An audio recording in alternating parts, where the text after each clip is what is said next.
And Windows Media Player's crashed my head. Oh no, wait, there it is. I know. Welcome back to the Fire Emblem Talkthrough. Me, the Jonin Monkey. Oh, I'm so glad that I'm actually glad that happened because it's been a while. I'm Sven the Crusader, and I've been away so long. You'll have to excuse me if I suck. No, I think everything's out to get us recently. Just for your information, this is the second time we've recorded this since we actually did it a few months ago, but then lost the file, and because of our personal lives have also been kind of busy, we haven't done this for a while, so excuse the rust. Yeah. Like I say, you'll have to excuse me if I can't think of anything to say. I haven't been exercising my snark gears, if that makes any sense. Yeah, snark's not a skill you use in real life very often. Yeah, especially not in college and university word courses.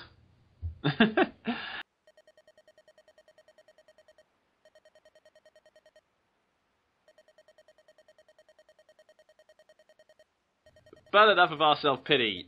This chapter is very interesting. It's one of the hardest to unlock in the game because, well, you saw last time the ridiculous amount of preparation you have to do for it. You can only unlock this chapter in Hector's story, and you have to do it by getting Niles to level 7 before the end of Lid's prologue, and on top of that, you have to kill Kashuna, which is not easy. That is saying the least. And let me just comment on those prerequisites. Who would have guessed without the aid of Neoseeker back in the day?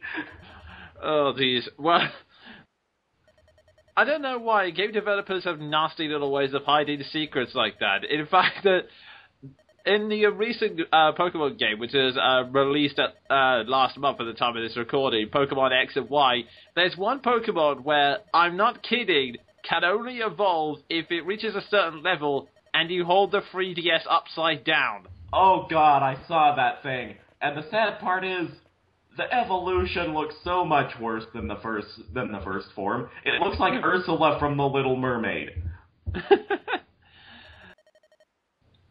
But yeah, another interesting aspect about this, I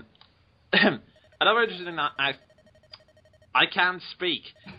Another interesting factor about this chapter, aside from how hard it is to unlock, is that it's very interesting from a story perspective, but mostly in hindsight, because as you saw a few moments ago, you saw that flashback of a mysterious man who is very heavily implied to be Gideon and Niles' father, hiding them away in these old ruins. Although this is the first time,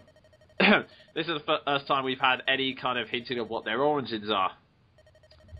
Yeah, but basically, this chapter exists for no reason but, I don't know, exposition filling? Pretty much. I mean, even right now, Hector's saying, well, what about Dragon's Gate? We're way off course. We're supposed to be fighting, the evil guys over there, the ones who have your father. Even he's admitting, yeah, this plot's more random than the original Star Trek series.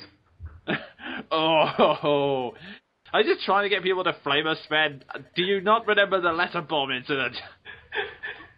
Well, the thing is, I wasn't exactly insulting the series. I was just saying the plots were random. You clearly haven't seen, rampant Star Trek fans. Anyway. Thank God. But well, yeah. I think that's about to change, in fairness. Oh, dear.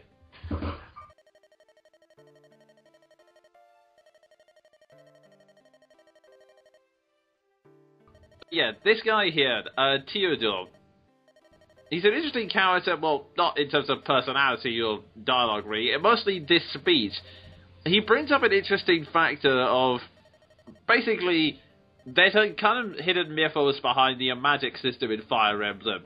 Anima magic, well, elemental magic, basically, is basically inviting the spirits in so that you can control nature. So it's basically asking spirits for their power. Light magic is basically being holier than now and calling on divinities of power. Dark magic is basically requires you to empty your kick your soul out of your body for a brief moment so that dark spirits can possess your body and summon magical power. As he points out, it's kind of risky since, well, at best you'll end up kind of maniacally evil and addicted to the whole process. At worst, you're just wandering empty shell for the rest of your life. Yeah, that kind of puts a whole new spin on your dark magic using allies, all one of them in every game. Well, maybe more if the game has class change, but that's by the by. Yes. Either way, holy crap, you talked for a long time. Well, he has a lot to say. This is his only appearance. Yeah. Spoilers.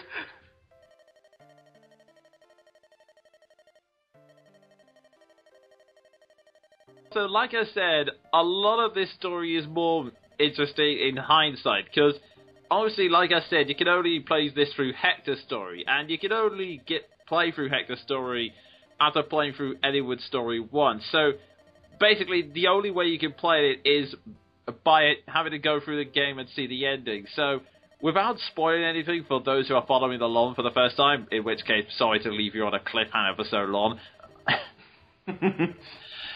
Basically, this is more provided a backstory for both Ninian and another important character. Ah, yes. Now I'm remembering my mythos. It's only been like 3 years since I played Fire Emblem 7. Yeah, so pretty much, it's one of those conversations where it could be describing Theodore, but at the same time, it's not really describing him.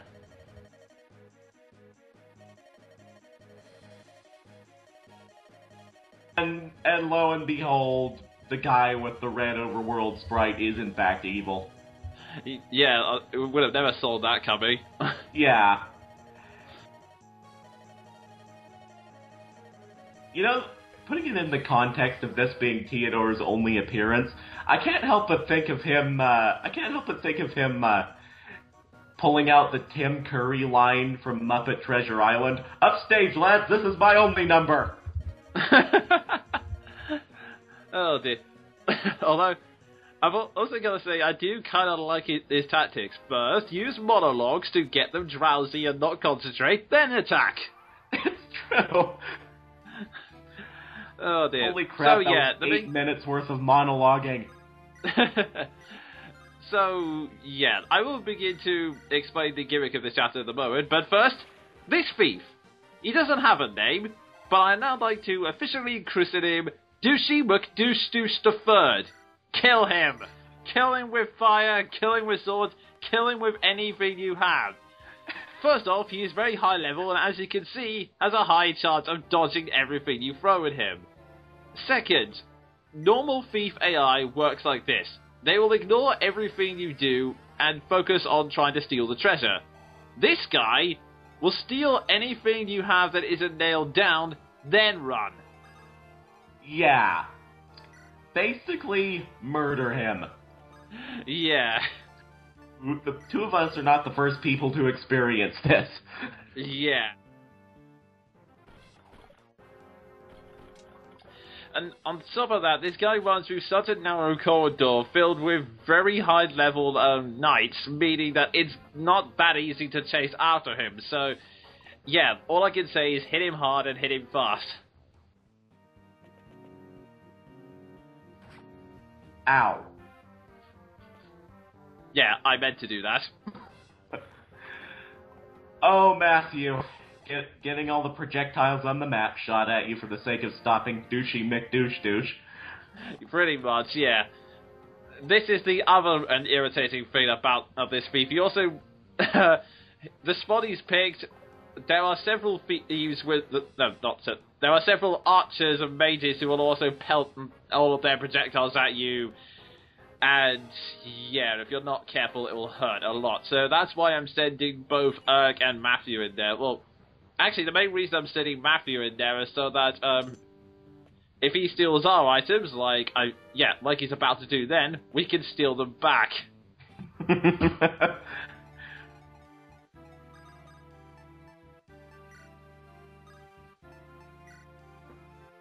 That being said, all about Theodore and Douchey McDouche, his archers can't aim worth a crap, I've just noticed. Yeah. If you have high-level units, it shouldn't be too much of a problem, but it's one of those things that can catch you off guard if you're not careful. Speaking of which, that brings me back to the main theme of this chapter. There is a black fog surrounding this. Yeah, apparently it's some kind of magic spell. They're not really bothering at this point.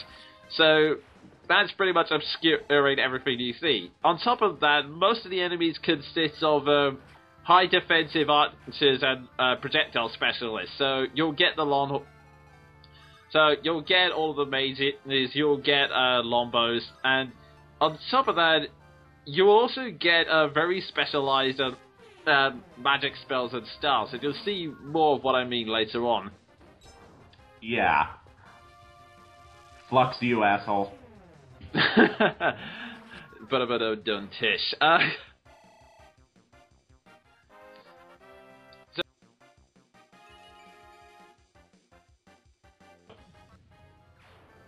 Yeah, if memory serves, I'm basically using this chapter to beef up Canis and Fiora, although in hindsight, maybe putting her up against the two knights wasn't the brightest of ideas I've had. Well, in fairness, they're horribly inaccurate, and they're horribly inaccurate, and they give a whole lot of experience because they take forever to kill. Good point. Yeah, if you take units who are fast dodgers or... Ooh, nice. Yeah, they're pretty easy to take out whenever you do that, though. Yeah. Pretty much, if you take on the units who can... If you take on the units who can deal out massive damage and can take a few bruises, you should be fine. Although, again, in hindsight, I'm questioning my decision to throw Dart into the middle of magic users, but... Yeah, given at this point he's not exactly a speed demon. Yeah, and he is never going to be good at taking magic shots. Yeah. The pirate line really isn't known for that, even less so than the warriors. Oh god. Case in point. Speaking of weak to magic, this troubadour will leap out of nowhere and use sleep, and it will on and off not use it on whoever has the least resistance. That being Dart. Yeah. In other news... Oh yeah. There's that troubadour. Screw you, our show's better. Oh dear, but yeah, the troubadours themselves are easy to kill, and I always feel slightly bad. I don't know what it's that kind of thing where, even though they're incredibly annoying, you feel bad about hitting someone who's completely defenseless. I know what you mean. I get that way too.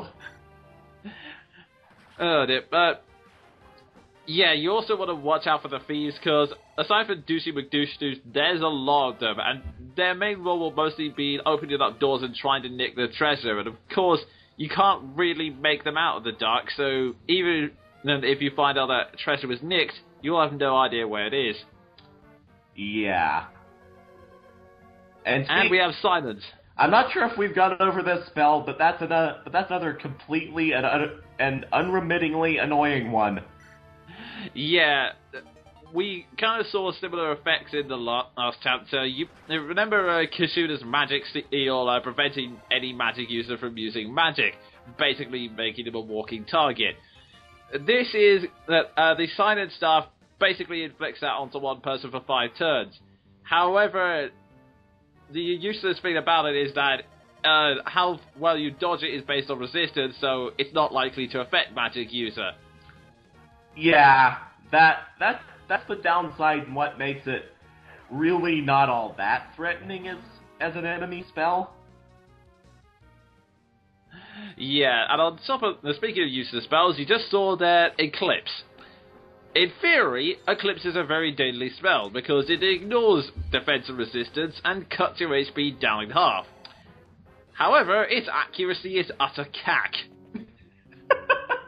That's one way of, oh holy crap, that was close. That's one way of putting it. Yeah, pretty much. Eclipse cannot hit anything. So if your unit is even remotely fast, you'll be fine. Trust me. Yeah. Eclipse at least is good like that as far as the long-range spells are concerned, but they get a bit worse as time goes on. Yeah, to be honest, on the long-range spell, Eclipse is the one you're probably the safest with, because Bolting's really irritating since it's fairly accurate and inflicts a fair amount of damage. Whilst Purge is equally annoyed, it does slightly less damage, so it's not that bad, but yeah, the Eclipse, you've got nothing to fear at this point, really. Yeah, case in point. Hmm. Not to mention the fact that it does a diminishing amount of damage with every attack. Yeah.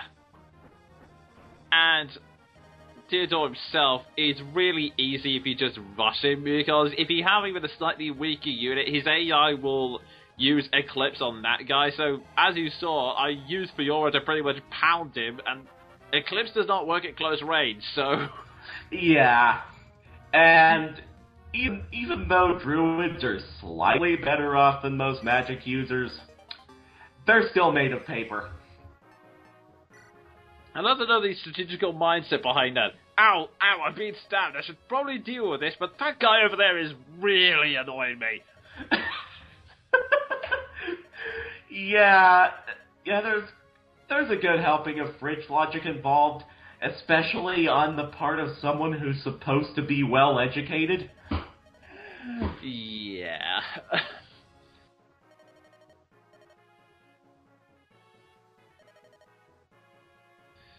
In the meantime, there's a few support conversations we're rounding off. Here we have Urk and Priscilla pretty much, cementing their relationship since, Priscilla is saying, I kind of run out of money, I can't afford to pay you anymore, and Urk's pretty much... and the gist is that Urk says, well, okay, we're not officially employed, but I'll still help you anyway, because I decided to stay in this army. Yep, basically. Not really all that much to say. Pretty much. It's fairly cute, and it's kind of my personal favourite pairing for Urk, honestly, because there's another character later who I think works better with other characters, and I don't think I would force anyone onto Sarah. Oh dear God, no! Especially not in hindsight. It's not so much that Sarah gets more annoying as time goes on. It's that wait, who am I kidding? Sarah has gotten more annoying as time has gone on. Oh yeah.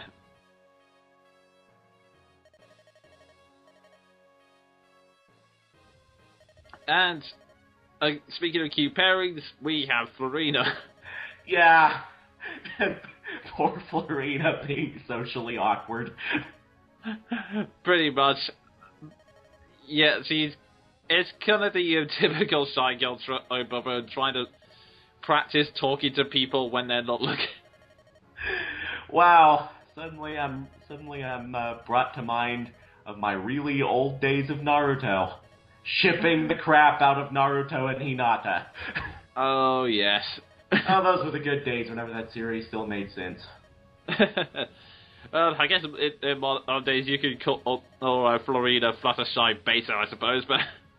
That's a very good point. Oh, jeez. I don't even watch that series, but anyway. Yeah. Yeah, the thing is, I really don't watch it. I'm just that big a fan of Turnabout Storm. Fair enough. So, yeah, otherwise, as you saw, this chapter is really simple, so we're almost done here. Once you take down Theodore, just seize the throne and you're fine. Yeah, this is a fairly simple chapter, as long as you are prepared for the annoying little niggles that will pop up. And there are a lot of them. Like Douchey McDouche. He's dead, burned and stabbed to death. Yeah, I did not have fun with that. Yeah, no one likes Douchey McDouche. He's terrible at Thanksgiving parties. Where did that come from? It's been a while. thinking a doggy bag is fine and all, but he starts filling it up before anyone's eating anything. Come on.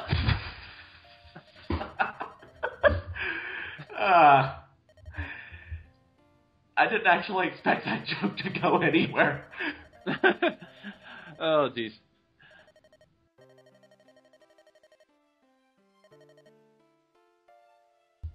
We also get this little bit of foreshadowing that rather randomly, Liz found a picture of a dragon and one human.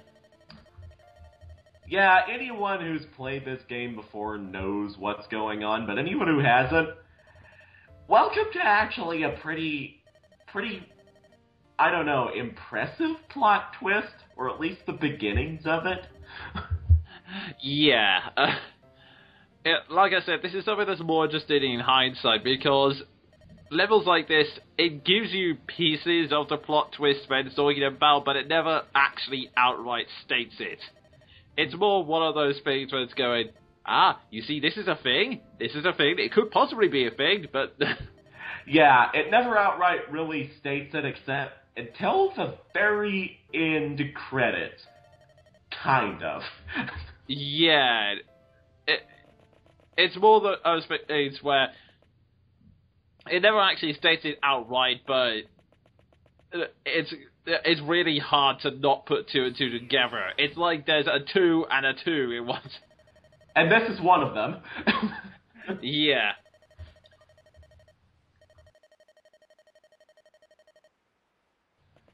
And wow. Now we just leave it with Nurgle to be ominous. Wow. Nurgle monologuing about why he's here. When did this turn into Red versus Blue? Although, even now, admittedly, he just goes... He even says he had no intention of coming here. It's just the sake of plot convenience.